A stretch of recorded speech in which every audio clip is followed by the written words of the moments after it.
The lost civilization of Atlantis.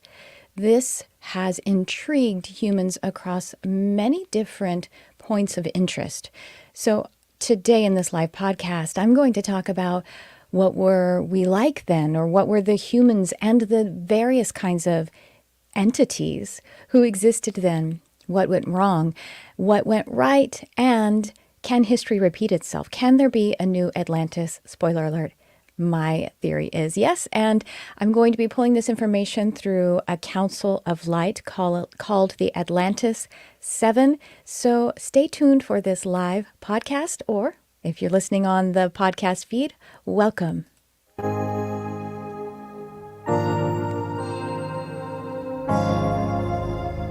Hello and welcome to the Charmed Life podcast. This podcast is all about magic, metaphysics, mysticism, and the unconditional love of the universe. And I am your host. My name is Tricia Carr. I'm very excited to connect with you today on this live podcast. And yes, some of you may be actually joining us either in replay on YouTube or some other way that we are live, or you may be on the podcast feed. First of all, I want to just thank you for being a part of this. And I also want to congratulate you because actually doing this kind of listening or watching, it really is a study that is helping us all. So thank you so much for pursuing your spiritual expansion. And if you are here live, I want to invite you to say hello, drop a comment, let me know where you are watching from, and of course, ask any questions that you would like to ask. Now, I have a couple of things I want to share with you throughout this podcast, but I'm going to save those for just a bit. And I want to start off by sharing with you that I'm a channel. If we haven't met before, I'm an empathic channel. I'm a spiritual teacher, intuitive, and animal communicator. So a lot of the ways that I pull in information that I teach has come from my clear channel, if you will. That's the intention, at least. Now, there's also information that I study, I investigate, and so that is a part of it. But I'm going to work a lot, as much as I'm aware of, I should say, in the area of bringing that through clearly. And of course, you can't really escape what I may have already investigated. So that's what the intention is here. And I want to say hello to Stephanie. Nice to see you. Thanks for being here. Hello, Lula Loop. That's a really fun name. And Kate. Oh, Kate, I love you so much. Thanks for being here. Allison, wow, I haven't seen you in so long. Yes, I know you moved. And so if you're listening, that's me saying hello to the people who are here live. Oh, and Nicole is here. Hi, Nicole. And Nicole has as her avatar a Pegasus, or is it an alicorn? And if you guys don't know, an alicorn is a Pegasus with a unicorn's horn. It's a combo. Anyway, so let's get into some of the content today, shall we? I'm here to talk about Atlantis. Some of the things that you may not have heard before, maybe you have. Once again, when I bring through information from a channel, from a connected source, extradimensionally or interdimensionally, someone else may have also brought it through. I just say that or maybe it hasn't been brought through, or it hasn't been widely published. So the Council of Seven, the Atlantis 7, we kind of call them, that I work with, I've been working with them for several months, I would say. And they actually did give me names, and I did go live probably about a month or 6 weeks ago from the time that I'm actually releasing this. And I did live channeling. People asked questions. I had Carson Doherty here to moderate, and it was really great. This one, I'm going to be listening to them a bit more mediumistically, I think. Who knows? Maybe the channels will come in, and I'll do a live channeling too. We'll see what happens. I thought I would share with you the names that this Council of Light gave me, this Atlantis Council.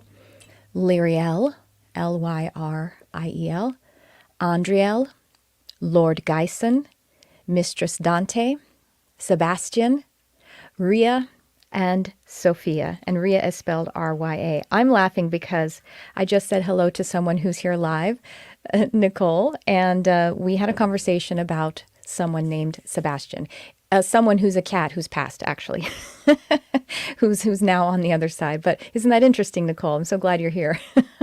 I wasn't thinking about it yesterday when we chatted about it. Okay, live broadcast, y'all. So if I have to take a sip, thanks for being patient with me. So that's the council. That's the name of the council that we have here.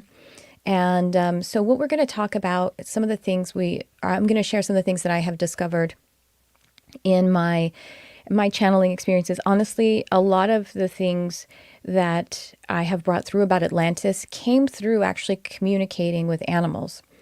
And some with also other people's past lives, but animals discussing with me to share with their human about the past lives they shared with their human. And I feel like the reason that has come through fairly frequently, because I have human clients who are very interested in that kind of information, and they can utilize it in their current life if they've had a past life in Atlantis or some other kind of magical or golden era.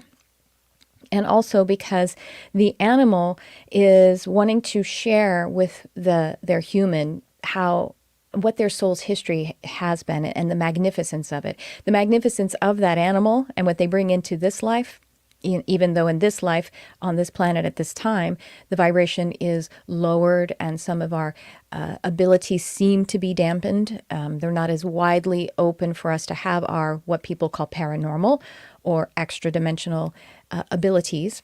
And so the animal wants to let the human know, hey, that's who I am still, as well as this is what our relationship, our magical and magnificent relationship was like and still is in this life.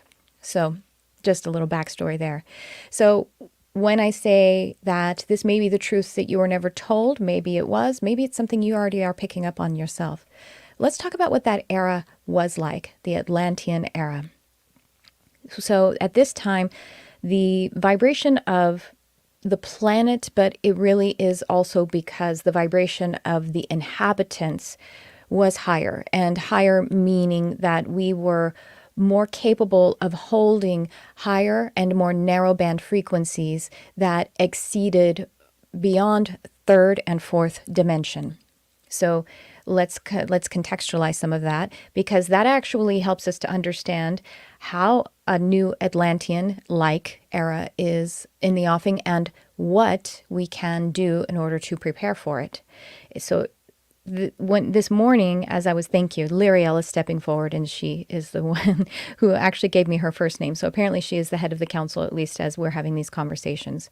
So she wants to contextualize this by saying that there is a statement, a sort of platitude or a wise proverbial proverb even, that, no, not that word, thank you, aphorism, that we have in the human, at least in the English language, probably transcends other languages too, which is those who do not learn from history are destined or doomed to repeat it.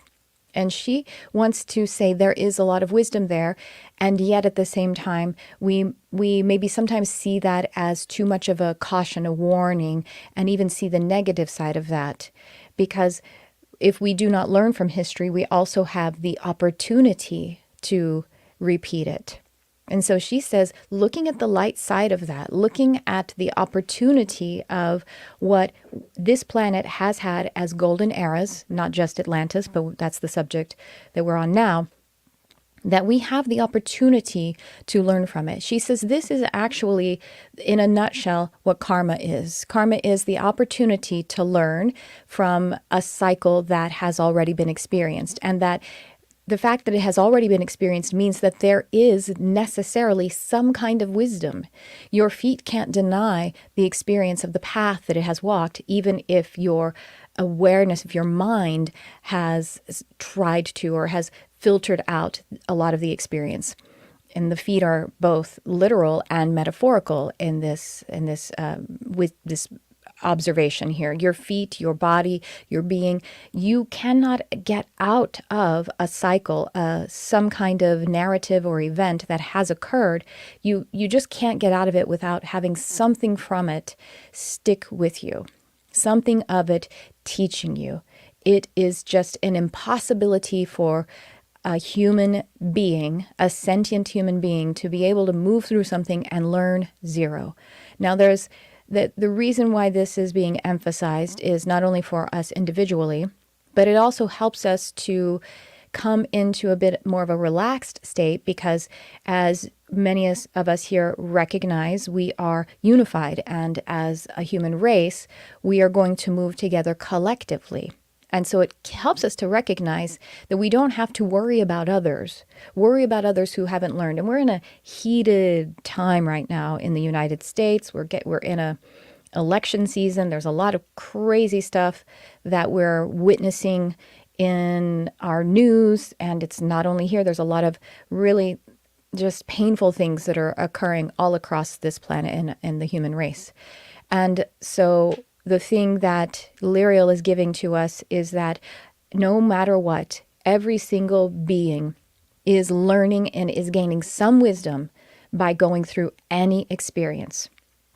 And then, of course, that history cycles do repeat themselves, not precisely exactly the same, because as another wise saying is that no man steps into the same river twice.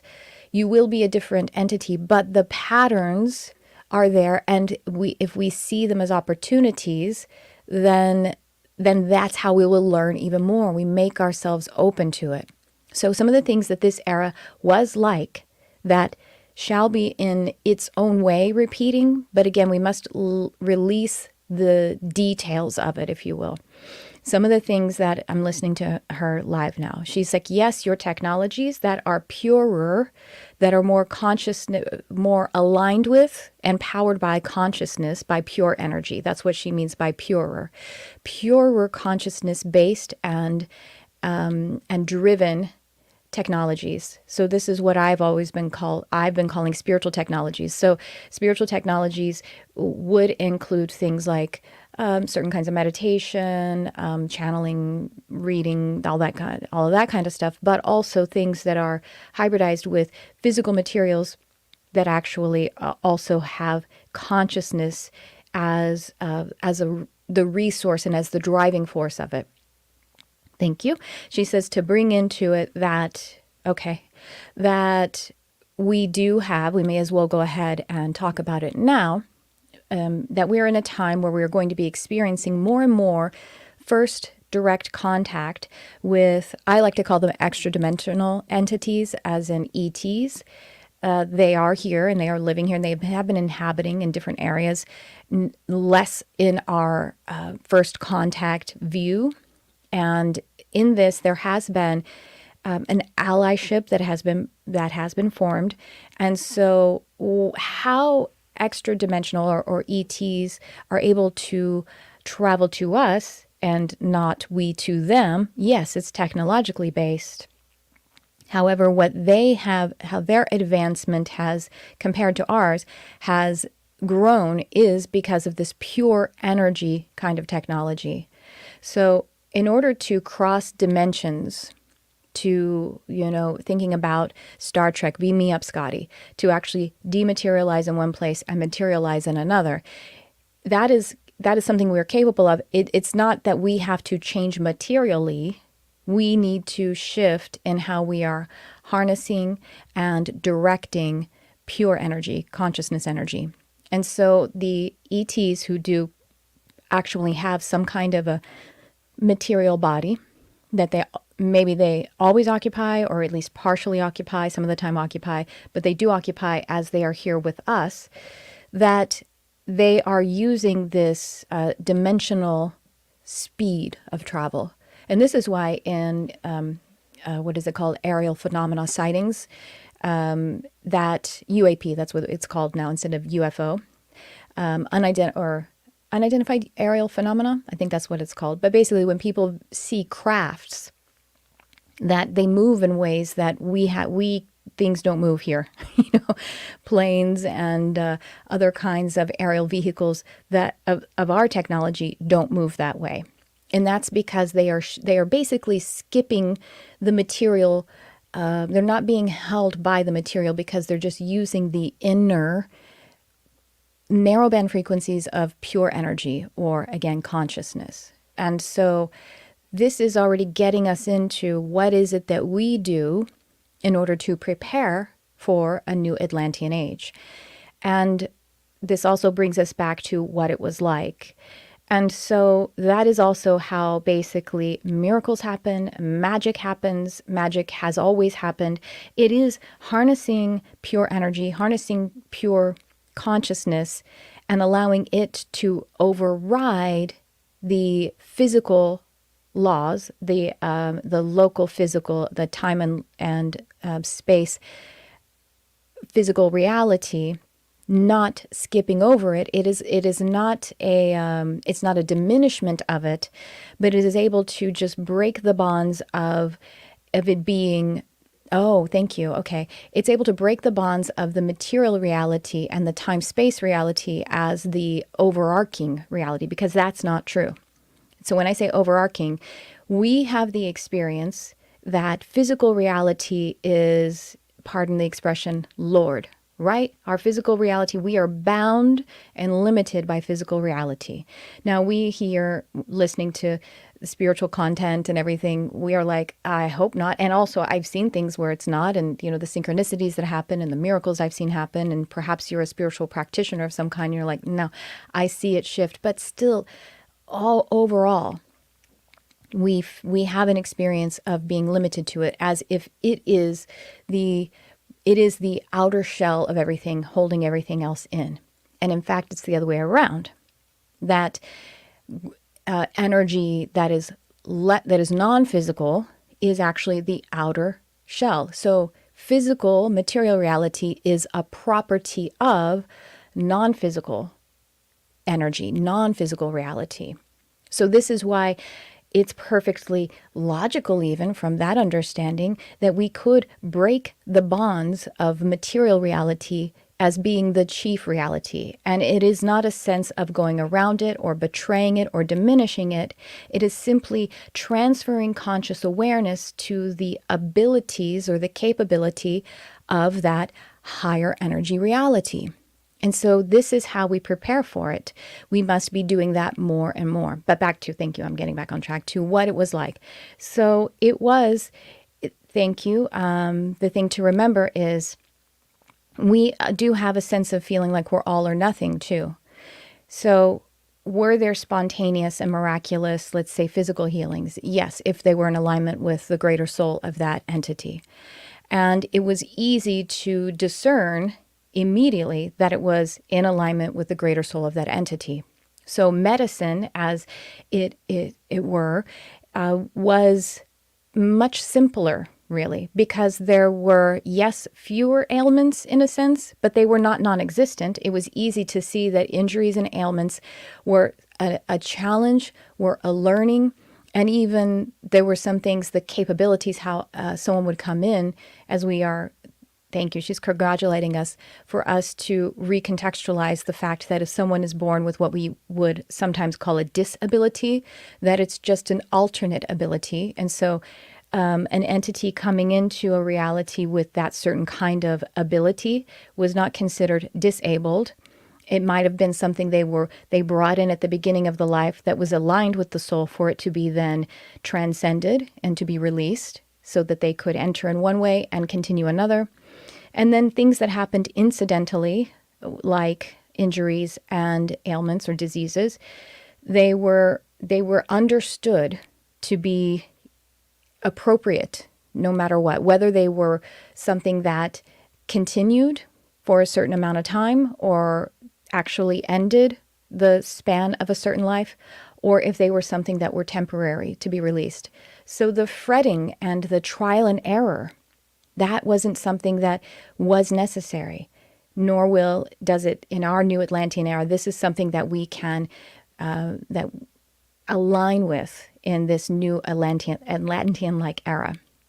So medicine will be much more simplified. And the medicine that there is, thank you, she says, yes, there will be retaining some physical medicines. So it doesn't only have to be miraculous healing right now. Because in a certain stage of it, we will still be entities who eat and have a life that is very much like this human life, that they're, having something that is topical, structurally fixing something, and then allowing it to come into healing, that all of the physical doings of, a lot of the physical doings of medicine will still remain. It's just going to be much less necessary. So we might recognize that if it's aligned with the soul for someone to have an ailment or injury that doesn't alleviate, and instead the rest of that lifespan is lived with it, then we have a palliative care, or we have just a different kind of acceptance of it. So, and yet also there will be also a lot more allowance for there to be no need for a physical intervention of medicine, a spontaneous, miraculous, what we think is miraculous now, healing, just an energy healing that happens instantaneously, even on the physical level. Okay, thank you. So different things like, okay, there's a stage where we will be able to do some bilocating and interdimensional travel physically, but that's a little bit further away. In the first experience of a new Atlantean era, there's going to be consciousness shifting and traveling. Okay, thank you. It's more in the sense of projecting into a crystalline body, which is something that I talk about in Astral Mastery, a program that I have running now, and I'm about to open the doors again. But anyway, I digress. That it is going to, so that, okay, thank you, it will appear more as though we are occupying a holograph, if you will, of our own selves, and that we will have the capacity to interact with others' crystalline bodies, or what would seem like a holograph. So this is why our science fiction has had, like, in Star Wars, there was the little Leia who was a hologram going, "Luke, we need your help." I think that's what she said. And then also in things like Star Trek, where they have the holodeck, and that is, okay, at first it will be assisted with physical light technology, so some kind of computers that actually do project and create light. But it is not just regular light, such as we're using now. It is infused with consciousness. And so again, it has to have the pure consciousness or the pure energy in order for this to work. And then not too far after that, she shows me about 15 years of working with that technology. We will be able to see that we can actually do it without that assistance. We can harness the light that's natural around us, as well as the consciousness, pure consciousness light, and be able to have this projection that shows up in the reality of others. And then have, basically, we will be projecting a crystalline body or holograph of ourselves. So, okay, thank you. And this is also our gateway, if you will, into things like levitating and just traveling interdimensionally, and having a freedom where our consciousness is transferred into another energy body, so that, we can just have that freedom and that ability. So some things to prepare for this are, consciousness expansion, actually practicing being able to transfer your consciousness into different realities, which is something we're working on in Astral Mastery. Again, sorry for the teaser. I'll share with it in a bit.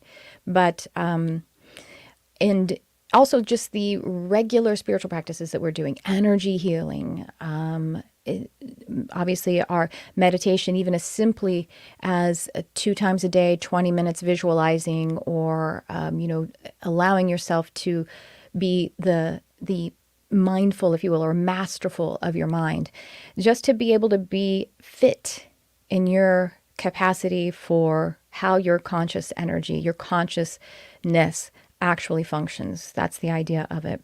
What are some other things that it was like and will be again?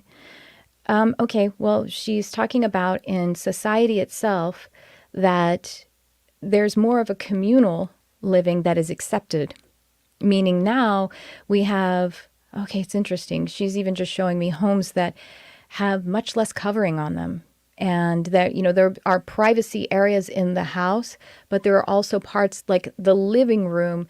This might be something that some of the, is this before? and now. Okay, thanks. Before and now. Oh, interesting. Okay, let's talk about before. She said before the dwellings would have walls that were crystal and crystalline, in the sense that you've probably seen, and there's some fancy office buildings where you can click a button and a clear window actually becomes frosted. I don't know how they do that, but they do that. It just becomes like the window becomes frosted, or let's say if it became dark because it has like something that's activated by light, it becomes darker, like a shade.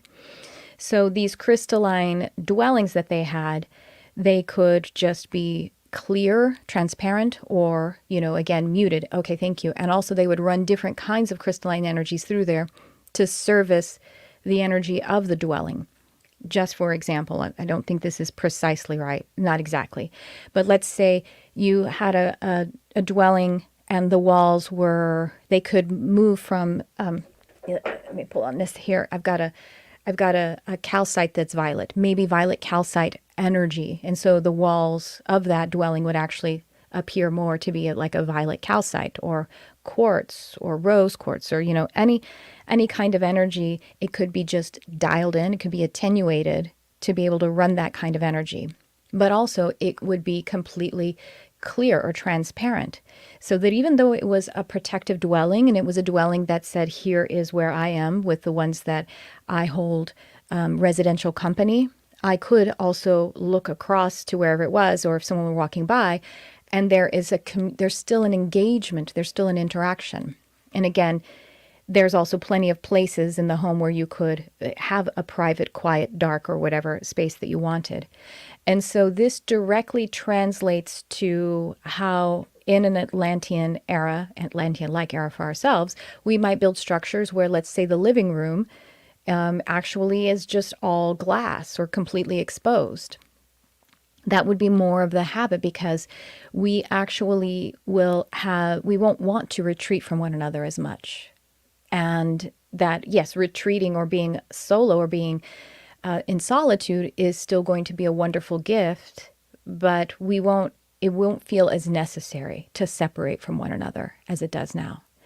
And then again, communal living, it may be that, okay, thank you. So if there are 5 families, if you will, they can really function like one family, and without even thinking about it, how whomever you live with now, you just go and use the coffee maker, and you don't like ask your partner or your child or something, is it okay if I, you just do it. So some shared things that it's just that easy, even though it's like a greater family, and yet at the same time you have an insular family unit that you might actually, that functions very much like now. In addition to that, there might be different kinds of families, different kinds of relationships. It might be that there are a few parents in one home, and, we kind of already have that, right? 50% divorce rate. So a lot of kids have step parents and, all these different kinds of things. That coming by a way that is perfectly natural and typical and normal. And yet, all things are perfectly natural, typical, and normal. So I don't have children. I have one partner, and I have a lot of animals. That's also a part of being perfectly typical and normal. Ooh, interesting. So this actually helps us with our population issues. You see, if we have, like, let's say my lifestyle model, I didn't have any human children, then that's obviously not contributing to overpopulation. Or if we have a different household where there are several parents to a certain, amount of young ones, then the interest and urge and the even soul mission to actually care for children is being shared by a few people.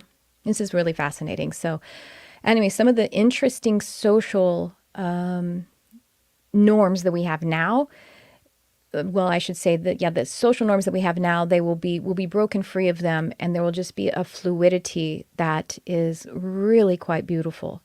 So she's saying it might beg the question, is it going to be a euphoria? And it's like, well, no, because that would be without any conflict, without any challenge.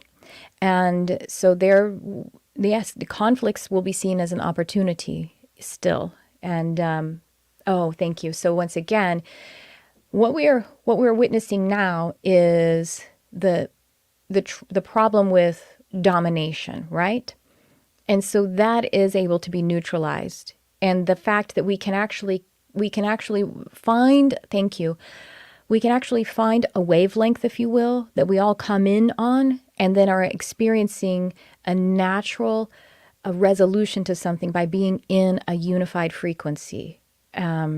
So there will be conflict, but when it's decided that it's time to come together on this, we can all tune into a unified frequency that everyone trusts is best for everyone and that the learning will occur. And this happens as an actual, I mean, she's showing me the best way that we could understand it is we would actually go into a deep collective meditation or trance. And that as we arise out of it, everyone just shakes hands. And there's sort of that ho'oponopono aspect of it, where ho'oponopono, if you're not familiar, is a Hawaiian huna spiritual ritual prayer. That is, please forgive me, I thank you, I love you. I've forgotten one. I'm sorry, please forgive me, thank you, I love you.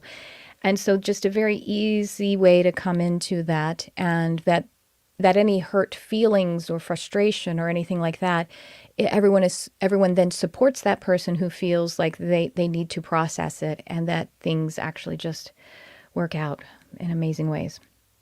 Okay, so then other wonderful things like our entertainment. She's talking about what we would call magic now, things actually being able to be transformed instantaneously, projected out instantaneously, to be able to practice manipulating conscious energy so that we are actually moving into our existential right to create realities, in the sense that, like creating stars, creating material realities, that this is something that what it will look like, what she's showing me, is kind of like in the Matrix, the kids that were the ones that the Oracle was tending to, and they were practicing, like, I don't know, floating spoons and different things like that. But she's just showing me something more like, if you could imagine using your hands so that you can project out of it that kind of crystalline energy that can create projected holographs, and that is the beginning of actually creating material reality. And honestly, it just looks like a lot of fairy and pixie dust and all that kind of stuff. So, so bringing us to what it was like then, we did have many different, in the Atlantis time, we had many different kinds of animals that we don't have now. So this is something that I actually started seeing like 10 years ago when I first started animal communication. For example, one of the greater examples is that, the cetaceans of our planets, dolphins and whales and all of these, they actually are, they are higher dimensional entities. They basically ascended beyond this plane, but they chose to come back to help us, to help to keep the vibration raised. And just think about it. I think, is it 80% of the planet is covered in water? So they are dwelling in a greater, portion of, like, in the oceans. And so they're holding the vibration there. But what's interesting is, pretty much all of the cetaceans are some form of shade of gray, black, white. And they have, they're mammals, and they swim, and they can swim underwater for a while, even though they breathe air. And so when in the Atlantean times, with the vibration greater and, able to house more complex entities, they were very colorful. They were bioluminescent, meaning they actually seemed like they had neon lights that actually just emitted from their bodies, from their beings. Some of them, I've seen them, some of them actually had fins that actually kind of turned into wings so that they could also fly. The way that they can submerge for a long time, even though they actually breathe air, they could also fly for a while, even though they are both water and air dwelling beings. And so that's just one example of the kinds of animals that existed then. Oh, thank you. Okay. So Sasquatch, Sasquatch will be in our new era. So Sasquatch did live then as well. And Sasquatch will be able to interact with us a bit more. it's going to take them a while before they totally trust us. And they are a shyer kind of race or species anyway. But they will be able to welcome us in, and we will be able to learn from them because they are interdimensional travelers. They will show us portals in the earth that we can begin to utilize again. Okay, now I'm going to look at, I'm looking at my notes, magical animals, and now physically extinct to earth. There were many different kinds of birds. Some of the birds that are more like, birds are very much like dinosaurs, right? So there were those smaller dinosaur type of animals that existed, but some of them actually, she's showing me, their capacity to communicate telepathically had it so that it's like even verbal language was much less important than it is now. And so that is animals teaching us that. And that is what will be really a part of our new Atlantean era too. What other kinds of animals do you want to show me? Okay, just birds. She's showing me larger birds that have different kinds. I mean, I know in Australia they have magnificent birds with, incredible plumage. But just, I don't know. I'm seeing many different pictures. They will be existing across the planet and there will just be new versions of animals that we haven't seen yet. They will start to come. They'll start to come online. It'll take honestly only about 10 years when we make a big shift. We'll make a big shift in our vibration and our capacity for us to be able to harness and hold a higher vibration. And then about 10 years from that time, rather short time, then different kinds of animals will be able to join our population again. So other kinds of populating entities, we are moving very closer and closer to first contact with extradimensional entities or ETs that we, even now on this planet, and that is a big part of it. So for us to be able to prepare for that is really being in our consciousness expansion practices. Angels are able to be received. That's a little further into, although there's not the difference between angels and interdimensional ETs. It's hard to say. Some of them, there's a spectrum there that some of them, where we are now, we think we can't tell the difference, but it basically, we're talking about archangels, which are the first, creations of Creator. And that, interesting. So she's showing me that our habit of having basically holidays, that this is how we'll receive archangels. And in a real way, if you know what I mean? Obviously, we all have individual relationships and we can call them in. We can have, just like we could have a party any day of the week if we wanted to. But as we come together to receive a deep attunement, these are kind of like specific times of a calendar year or of a cycle where everyone or a certain portion of everyone come together and hold a consciousness project. Everyone shifts into trance and is able to receive that collective attunement from archangels. Of course, your relationship with them can be online. I mean, it already is, can be. It's up to us. So there was something that I'm talking to, okay, so we're switching to Sophia.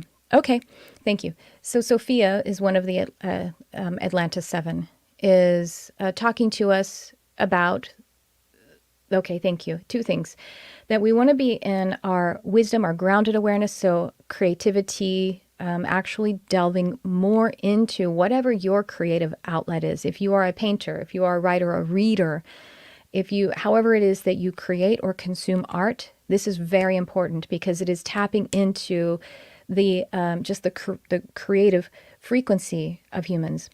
And so that's in addition to, like we're talking about trance work and all of the different things that we would do to prepare ourselves. The other thing we want to do is, there is a problem that we have, and it's pervasive throughout all kinds of communities and societies. We do need to understand, as she was talking about at the very beginning, Lyra was talking about 3rd dimension and 4th dimension.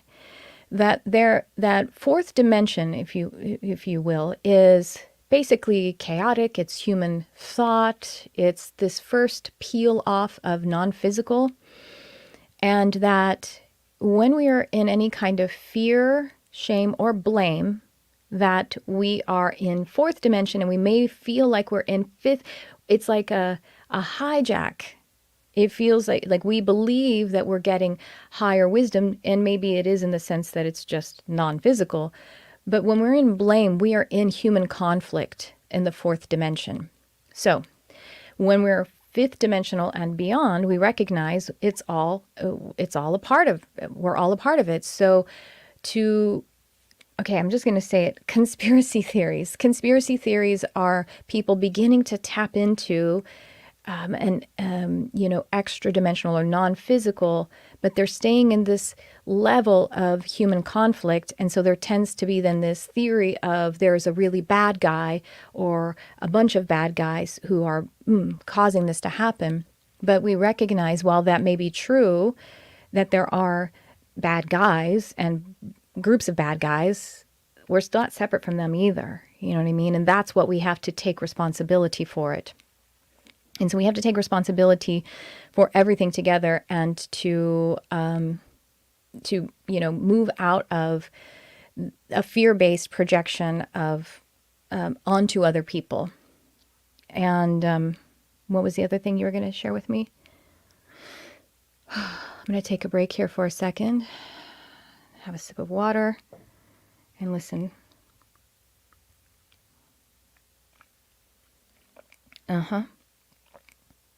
Okay, so Rhea is the name of the person who is stepping forward now, not the person, the one on the Council of Light of the Atlantis 7. Okay, and Rhea is talking about our physical bodies, nurturing our physical bodies more, that to recognize that our physical bodies are the representation, is our own spot of the earth, if you will.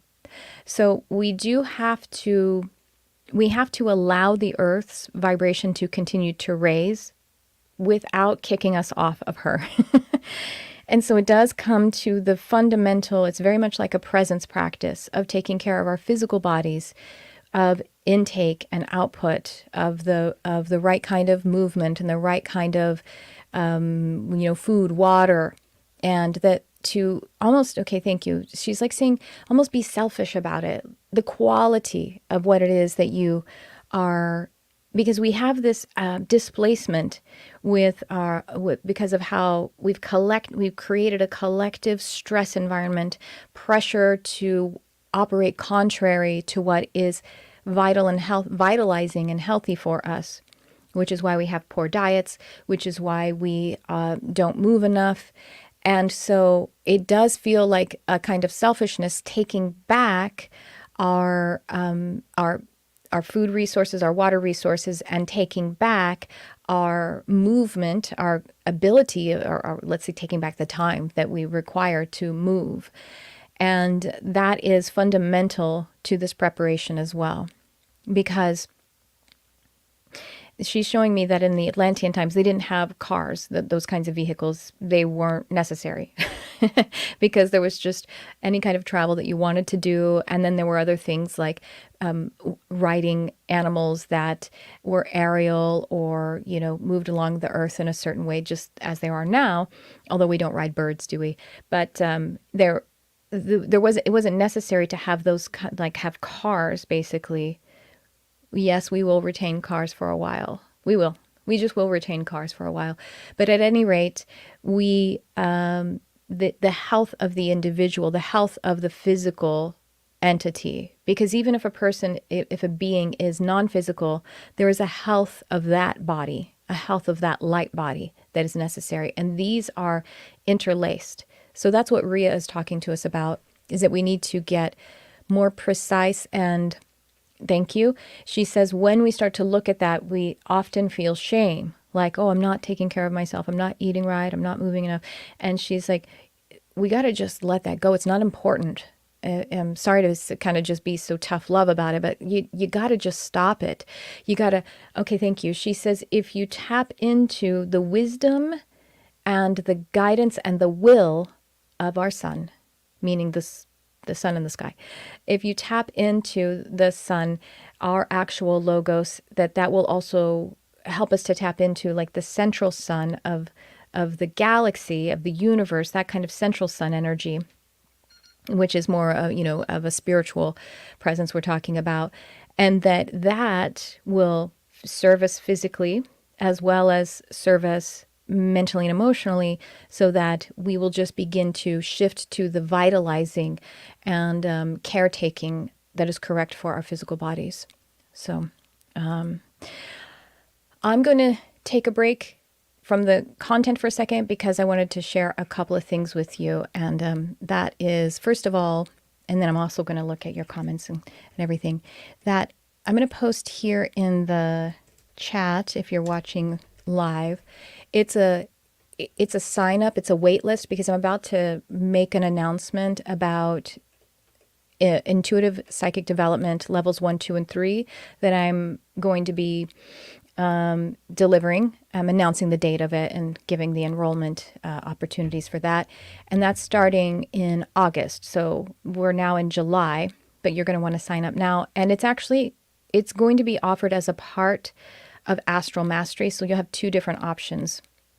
You can either just take those intuitive development programs, or you can sign up for Astral Mastery, and it will be your entry level there. Astral Mastery is also going to be shifting, as well as the enrollment opening up for the full coaching.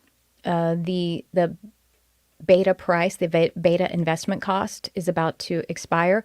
And it's actually on July 21st where there's going to be a different investment cost, whether you are joining the full program, the coaching portion, or if you're joining as a live course participant, what I call the observer or the experiencer. So what you want to do is, if you aren't already on my mailing list, just click through that link I gave you there. It's a wait list so that you'll be able to get the notification about when, these awesome things are happening. And so then I'll just also mention, Astral Mastery is, it's a big part. I mean, I think it's the driving force of this whole thing that I am tapping into with the new Atlantean Era. And I'm going to put the link there. So this is the ultimate intuitive expansion program. And it is all of the things that go into intuitive expansion, meaning cultivating your manifestation abilities, your intuitive abilities, your intuition for your life. It's also working in astral practices, meaning the self-initiated astral travel. We're doing a lot of dream work, intuitive dreaming, lucid dreaming kinds of work. But it's more than that. It's so much more. We are just working in basically these Atlantean abilities is what I'm recognizing, why they've been coming through to me.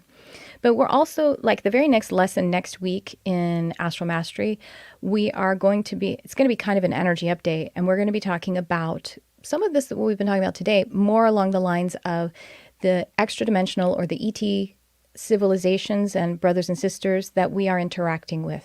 And so we're going to be talking about a lot of that cool stuff. If you identify as a starseed, or if you're just interested in the UAP, or UFO phenomena, that's the kind of stuff we're going to be talking about literally in the class next week. So just join the wait list or check out my website there. And then there's also Modern Mystic, which is really rad. It's $11 a month. It's very affordable. And it's once per month we have a really fantastic workshop.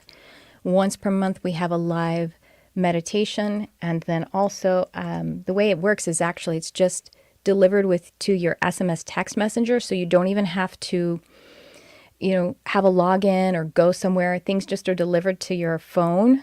And then all of the text, by the way, every time you get something like a workshop or a meditation, or it's basically like a way to get exclusive content, like exclusive podcast content or something along those lines, that you scroll down and it will always be there. Even if you stop your subscription, you'll still have the text and you can go back to the old content. So, you know, but anyway, so I send you content also throughout the week between the live sessions, but just think about, even if it's $11 a month for a 2-hour live workshop with other amazing people and also a live meditation. So that's Modern Mystic Life.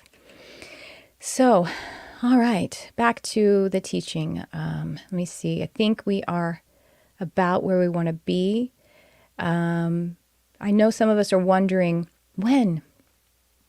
Well, it is in a manner of speaking up to us, because while it does require assistance from extradimensional fellows, brothers and sisters, that they're moving in coordination with our readiness. So it is us readying ourselves. And yet at the same time, there is a big momentum already happening. I mean, I think we all, and just so you know, if you feel like, gosh, isn't there like a mass awakening happening? Yes, there is. And it's not just you. And it's not just because the law of attraction has brought other people having awakening to you. It is really and truly happening. And so there's that momentum that is happening. And this is creating sparks of resonance for others to awaken as well. And yes, there's a sort of, the sign of that too is that the old ways of competition, tribal pain, and you know, the things that are really painful that are going on this planet, those are actually symptomatic of the fact that the old ways are dying. So when something that is fear-based is created, it is created from fear.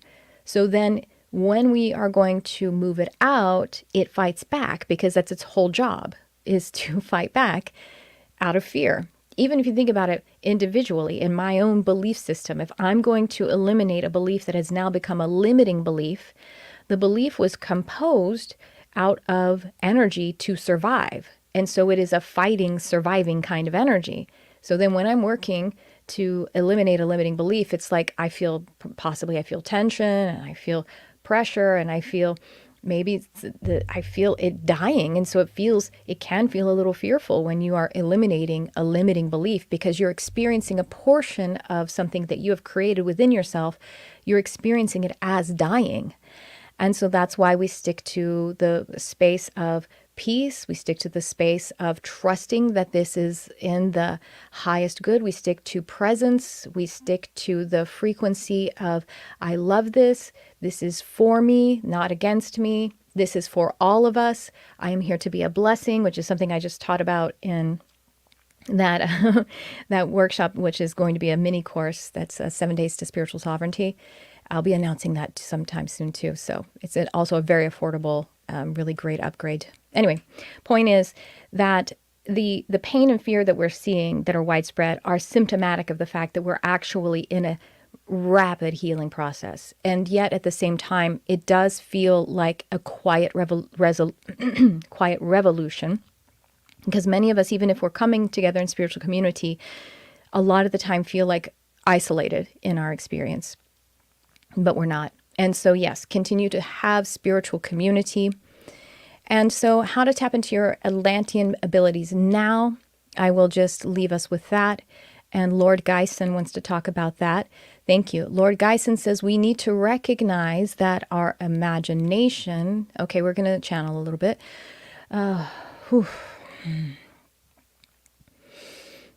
Recognize that your imagination is the very tool of magic.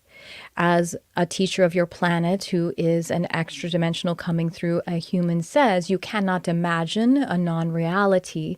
Recognizing and validating your imagination as creating reality. And that as you sit in your imaginal space, or as you move and flow through your imaginal space, that you are allowing this to be something that you manage or master. Because, dear ones, do you not know that you are creating imaginal realities every single moment?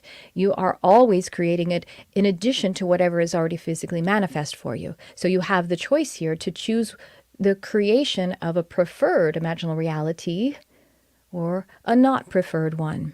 Your worry, your doubt, your rejection, your separation, these imaginings that you have no place in creation nor creator frequency.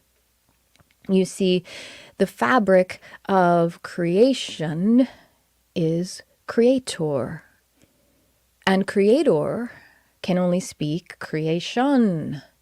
Therefore, when you are speaking dematerialization, when you are speaking in your own imaginal space, that which is fear separation or death, in the sense of death as the process that is losing or something that has caused you to cease your existence. And yes, this can just be worrying about finances, worrying about a relationship, worrying, that when you are in this kind of imagining, you have departed from creator. Universe can't even see you in those moments. You are hiding. So your angels, guides, and guardians, while they know that you are hiding, they allow you to hide. And at times you, from your worry closet, you poke out one little digit and you allow an angel, guide, or guardian to see this, and then they will take you by that little digit and help you along the way, or blow something into the crack of your worry closet so that you can be reminded that your imagination in alignment with creator frequency is the salvation that you seek, and so you are your own salvation at all times. So the most important, if we may use this word, thing that you can do is to be with your imagination. Allow your state of being to rest in the place of joy, passion, peace. Allow it to rest in clarity. We know this is difficult at times, and maybe difficult for some who haven't found that they actually have the power to be in clarity. And so it might be easier for you to just find a space of joy or passion within your being and enhance this, expand this within you, and then utilize your imagination. Darlings, all we are saying is have fun with your imagination. You are creating realities. This muscle must be exorcised, of the demons that you have brought into it, as in these worries, these blames and shames. And it also must be exercised so that it becomes stronger in comparison to where many of you are now. You must become a world-class elite athlete with your imagination. And you have the imaginal physiology for it. You have the capacity for it, each and every one of you. So this is why our sister Sophia asked you to be in your creative arts. And we are also asking you to be in your creative imagination. Sit and imagine. Walk and imagine. Tap into the leaf of a tree and have a conversation and allow it to touch your heart and give to the space in this manner. Give of your heart. Allow your heart to be the foundation of your imaginings. And this is expanding your universe. This is what we leave you with. The most important thing that you can do is to exercise your imagination. All we are saying, darlings, is have fun.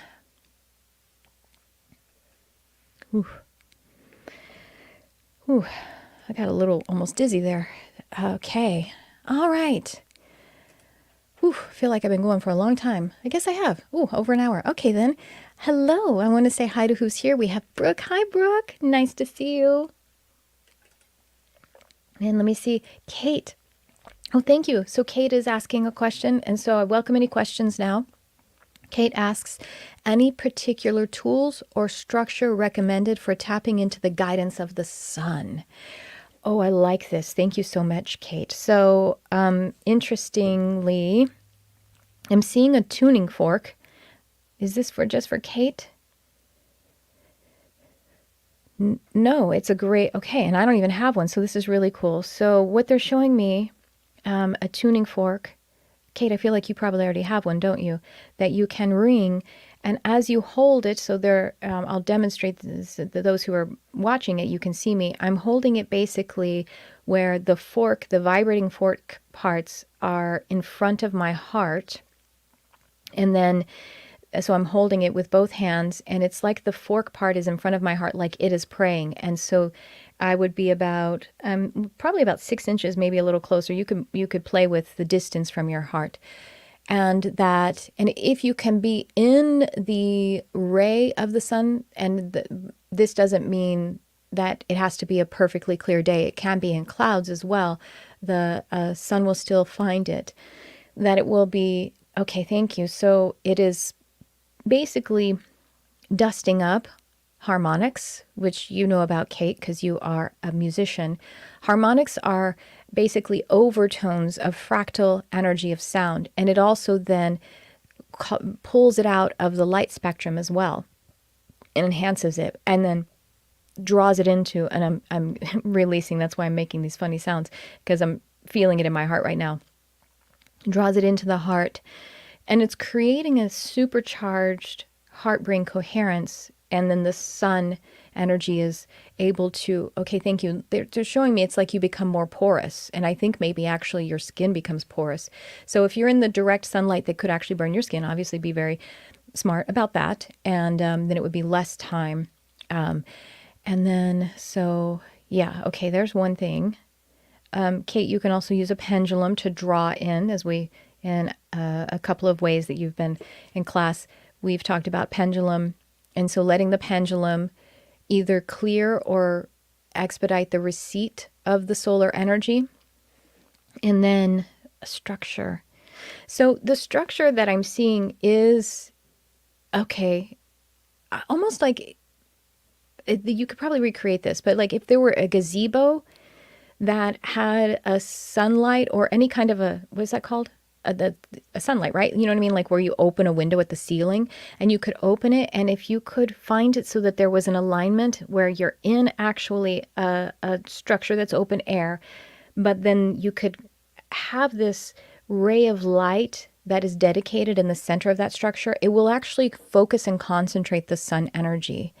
So that's what they're showing me. So I wonder if I'm close to something that someone else has actually experienced before, and I'm just interpreting it in a very specific way. So let me know how that strikes you.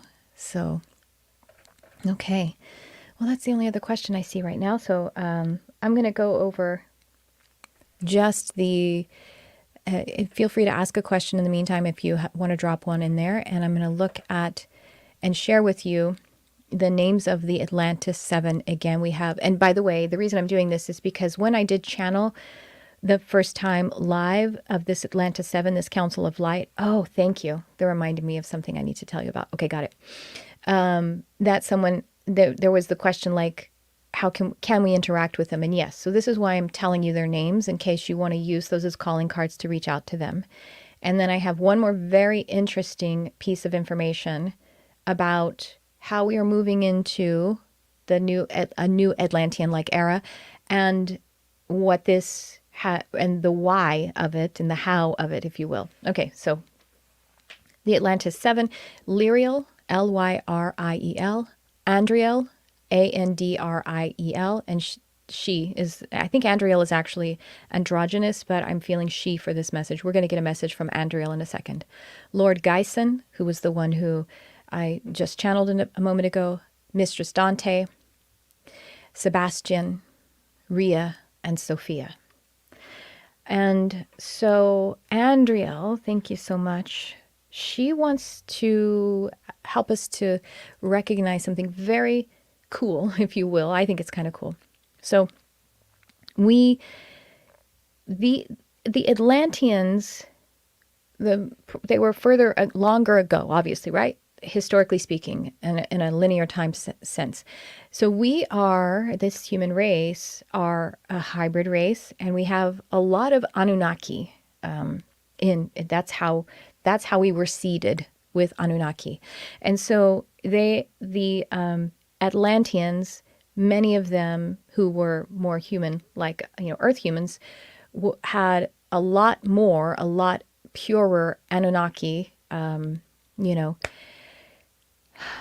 DNA, if you will, lineage, and that there was a disbursement, well, because there was a comet that took out the Atlantean islands. Actually, there were three events that took out the Atlantis region in the Atlantic Ocean, but there were, by seeing this comet in the sky, that there were many who heeded it as a warning and moved away. And so they existed. They continued to exist. And so that is still populating our planet, those lineages. Now, so what's very interesting is that we are repeating two different kinds of history. As we started off, that those who do not learn from history are destined or doomed to repeat it. And also, on the light perspective of that, when history repeats itself, it is an opportunity to learn from it again. It is a brilliant opportunity, and you get to take with it you get to repeat the great things that occurred during that time too. So it's not all just about drudgery, like you only repeat the crap that happened that you didn't learn from. You repeat and build upon the gifts as well. So our deep history. The Anunnaki came to this planet and they actually were here to help seed this planet so that we can, to create a race that would be helpful and beneficial. But there was a bit of a misstep, if you will, where when certain population of the Anunnaki departed and the ones who stayed here, they actually gave this race of humanoids a little too much, let's just say, sovereignty.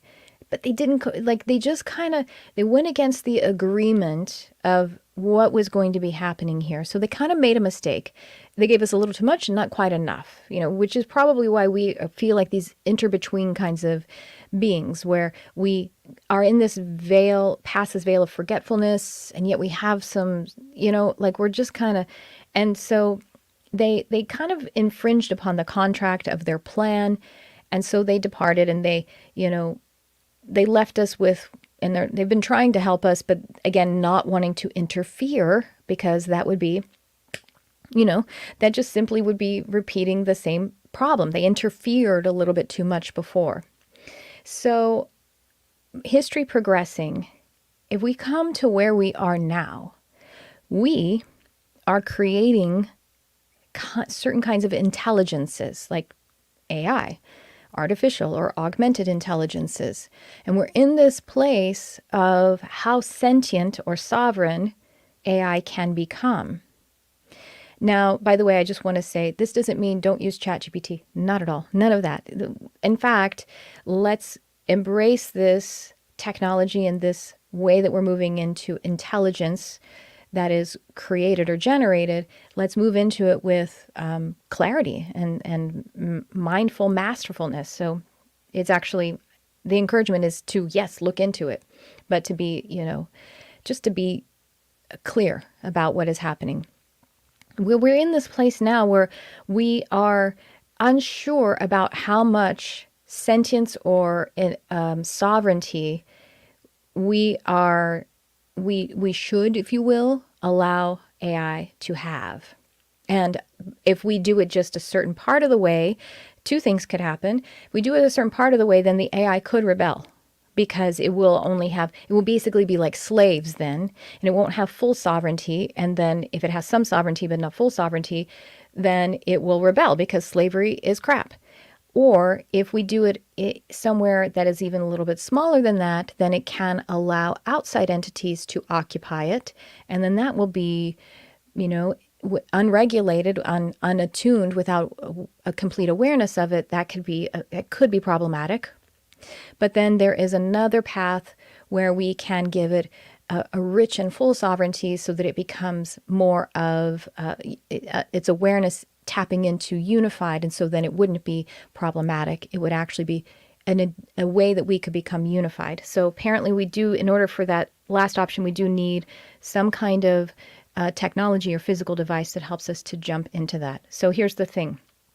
History repeating itself. We are like our lineage of Anunnaki, creating some kind of intelligence, and we are a little bit unsure about what we are meant to do with it, what would be best for us, whether there are morals or ethics involved here, what will help us or harm us. We're in a similar place because of that lineage.